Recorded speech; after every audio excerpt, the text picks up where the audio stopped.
Hey everyone, I'm Aaron from 2K and we're joined by two very wonderful people to talk about Battleborn. So would you like to introduce yourself? Sure. My name's Chris Thomas. I'm a producer at 2K. I'm currently the publishing producer on Battleborn, working with Gearbox to essentially manage the title.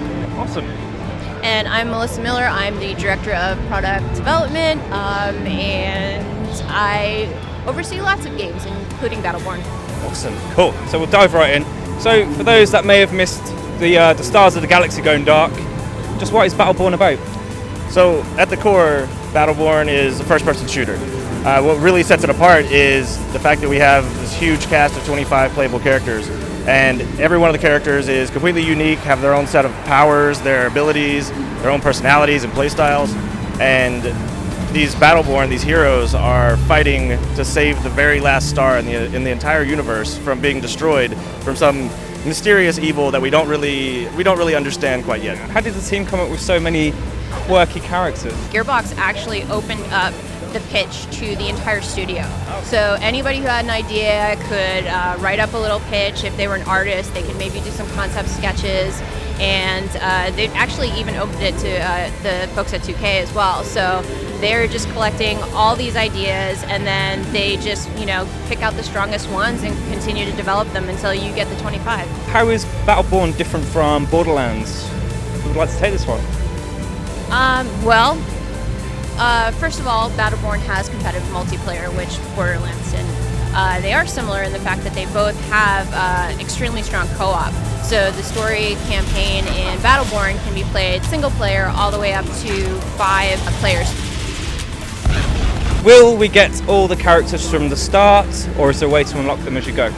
No, when the game ships, you're going to have all 25 playable characters available. The part that is unlocked is some of their augmented abilities in the Helix system.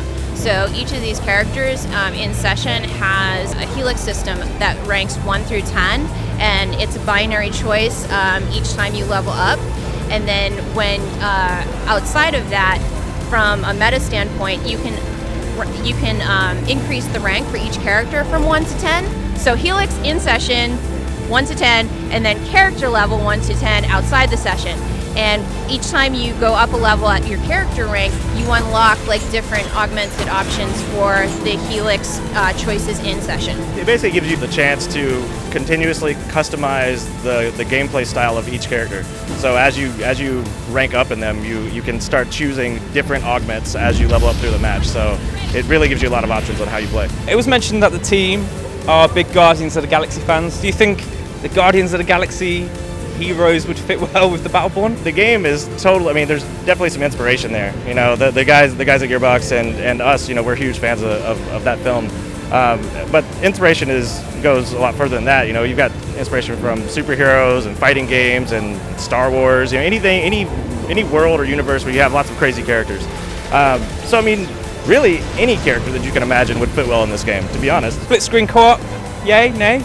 Yay! Yay! Yay! Yay! How is it for non-FPS players to get into Battleborn? The game offers a ton of play styles. So there's not just your shooting, your normal first-person shooting. There's a lot of melee characters. There's long-range characters. It's really there's a character for anyone. Like every style of play is going to have there's going to be a character for you. So being able to just jump right in, and also there's the awesome story mode that we have. I think that's going to be very easy for people that are just not a traditional first-person shooter type fan to pick up and go through. So something to add to that, Miko is a support character. To what Chris was saying, there are all sorts of roles that are supported in this. I played Miko the other day, and I was just running around behind people, healing them. I'm usually someone like Raph, who's I want to be right in the middle, taking up a ton of damage, and I need someone like her behind me to support. Really cool strategic player there, right? If you pair up your characters correctly. What is the name of the bird guy in the trailer? The bird guy. That's Benedict. Benedict. Cool name for a bird. It's a very cool name. Not quite as cool as what we called him through development, which is Rocket Hawk. Rocket Hawk. Rocket Hawk is a pretty cool name too, but Benedict's his official name. Will there be a loot system? So there is definitely a loot system. One of the things that we're showing in the demo is there's lots of like crystal shard pickups throughout the demo. They're basically used as currency for a lot of different things, like building turrets and upgrading sentries, and there's some other things that you can do with them too. But that's the main layer of our loot system that we're showing off today. Before we leave, do you have any final words for the Battleborn fans out there, why they should be excited and ready to jump in when it launches this winter? We're really, really excited. Gearbox has shown that they can take these really kind of like different aspects of game design and experience and combine them in ways that people just don't expect. They did that with Borderlands, and we are super confident that people are now going to get that same experience with Battleborn, and they'll have some new, essentially a new genre that will become a touchstone, and people will be like, oh yeah, like Battleborn.